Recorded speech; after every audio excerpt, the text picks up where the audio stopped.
Hello, blessed souls. I'm back one more time. This is my last word for the night. I told you I was kind of behind on them, and I've been trying to catch up. So basically, this one is Exodus chapter 20, which is basically the commandments, the Ten Commandments. I guess the God's on the road because I was in Genesis, honey. I was in Genesis, but God was like, "Hold up, go on over here." Real quick. So I'm like, okay. So he's talking a lot about judgment, like I said. What's going on here, people? Folks better be getting themselves together. Including me, because yeah.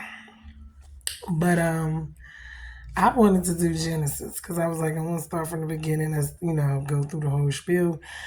And he was like, no, we're gonna do this. So okay, Exodus chapter 20. This is after they came, out of Egypt. So he says, and God spoke these words, saying, I am the Lord your God who brought you out of the land of Egypt, out of the house of slavery. The first one is you shall have no other gods before me, and that's talking about idolatry, which is what I talked about earlier. But now, so you shall not have any other gods before me. You shall not make for yourself a carved image or any likeness of anything that is in heaven above, or that is in the earth beneath, or that is in the water under the earth. You shall not bow down to them, serve them, for I, the Lord your God, am a jealous God. Visiting the iniquities of the fathers on the children to the third and fourth generation. That is very important too, because this is where the generational curses and sins come from.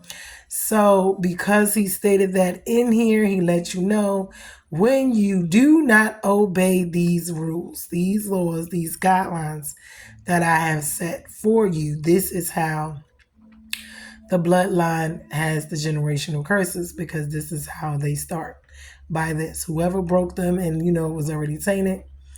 But showing steadfast love to thousands of those who love me and keep my commandments. So he's saying he shows love to the ones who love him and keeps his commandment. So they will be blessed, I guess, and receive blessings and not the curses. But we're going to talk about that too. We're going to get into that later. So then he goes into, you shall not take the name of the Lord your God in vain. That means, hypocrisy is what they were talking about, and using it for other purposes outside of, having respect for it.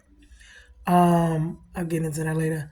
And will not hold him guiltless who takes his name in vain. Remember the Sabbath, that is, the Sabbath is the sixth day, because everyone is supposed to rest. If God rested, we're supposed to rest. And rest is needed in this world in our lifetime. So it is a commandment that you rest. So working yourself to death is not godly. You see, he says we're supposed to rest, and it is on the sixth day, not the 7th, 6th. So remember the Sabbath and keep it holy.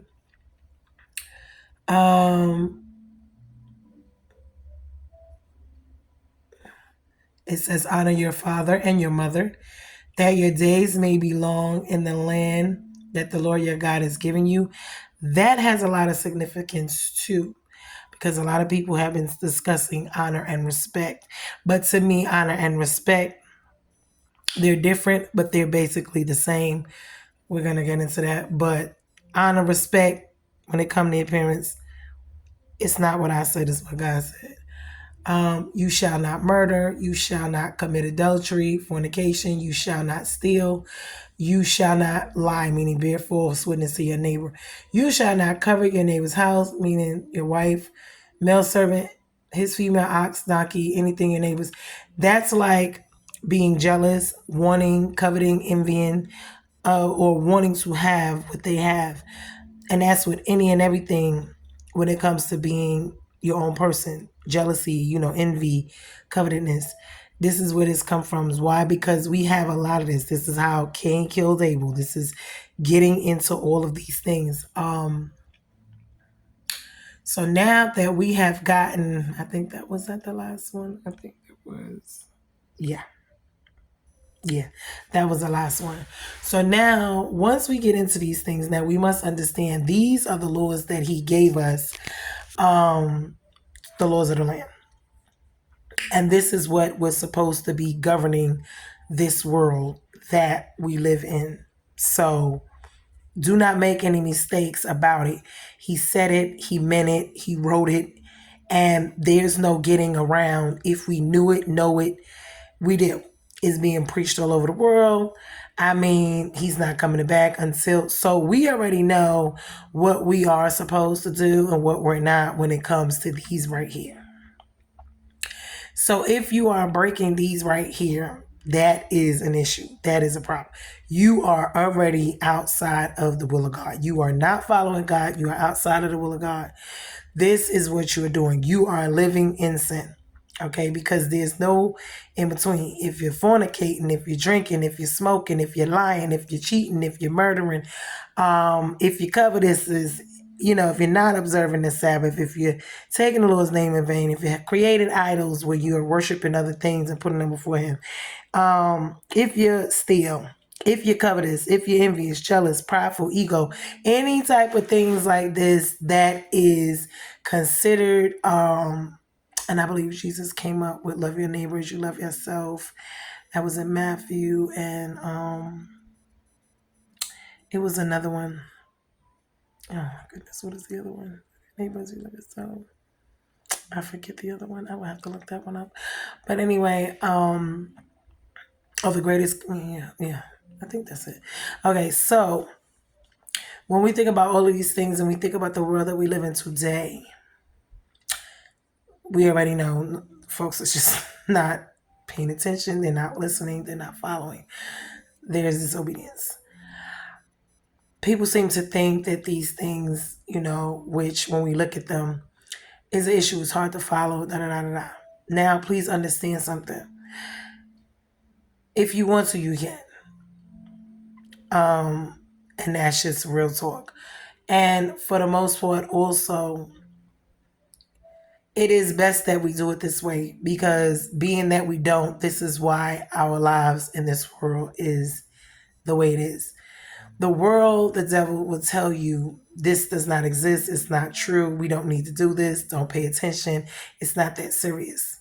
But when Judgment Day comes, this is what we're going to be judged off of. Please don't be mistaken.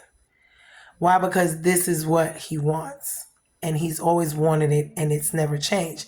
Now, there was always conflict about if we should follow the commandments or not. Jesus came back. But Jesus came to fulfill the law. So we can't sit here and say God gave us the law and we're not supposed to fulfill it, because he does not go back on his word, especially to himself or anyone else. He just does not. So yes, we do have to follow these commandments. We do. So fornicating, adultery, idolatry, all of these things is things that will send you straight to hell. I'm just being honest with you. I'm not going to sugarcoat it. I'm not going to lie to you. It just is what it is. So now that we know these things, we need to be getting back to these things, because now that we see where this world is, and he is coming back, and he's coming back soon. We don't know the day nor the hour, but we all want to be prepared in his will and walking with him. And in order to do that, because he said, whoever loves says they love me will follow my commandments. They would abide by what he says, and they will love him. So if you're not doing these things, and you say you're walking with the Lord, listen, God sees, he hears, he knows everything. I don't care who the people are, where they are. If they're breaking these are the number ones. And then there's more, because there's other little stuff that comes after these things. You see what I'm saying?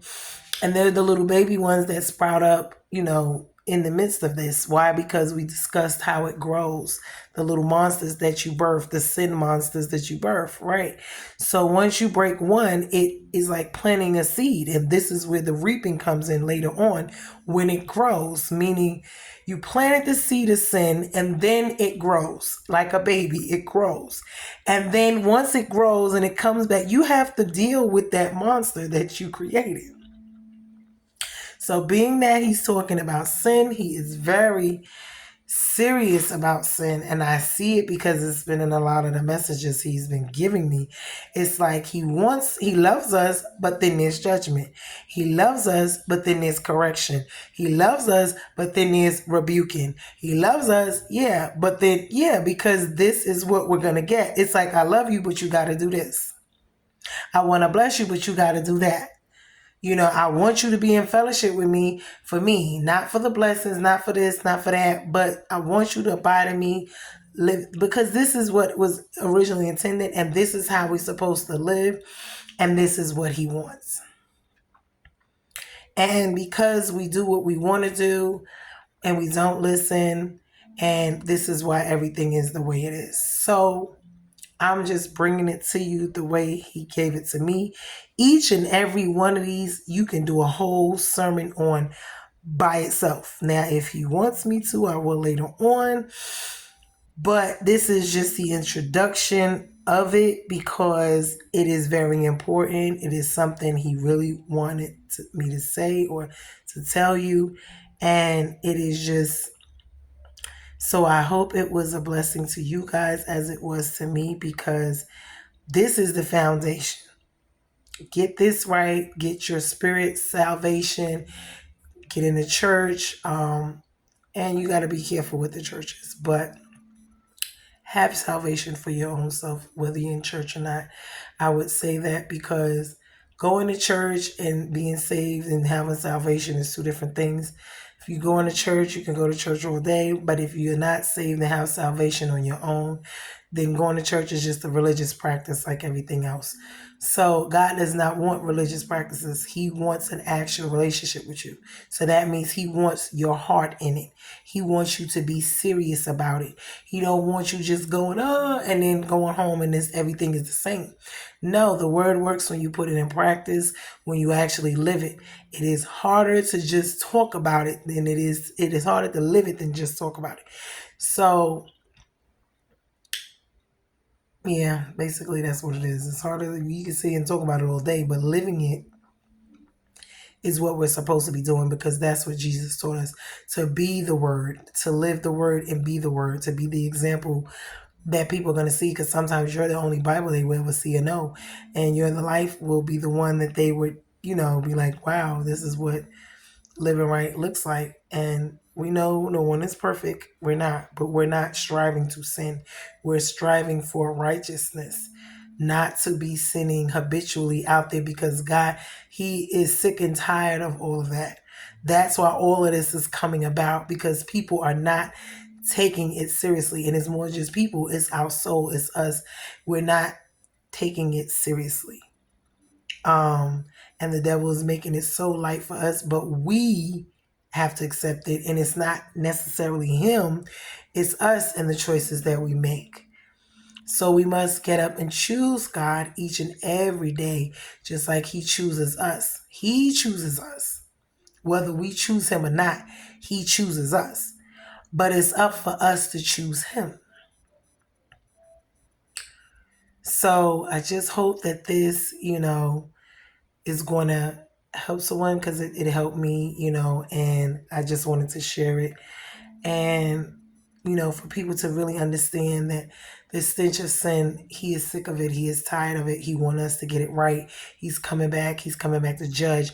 And he's judging his first, his church, his bride, his people, because this is who he's coming back for. He's going to separate the goat from the sheep, the wheat from the tare, who's his, who's not. He's going to do it.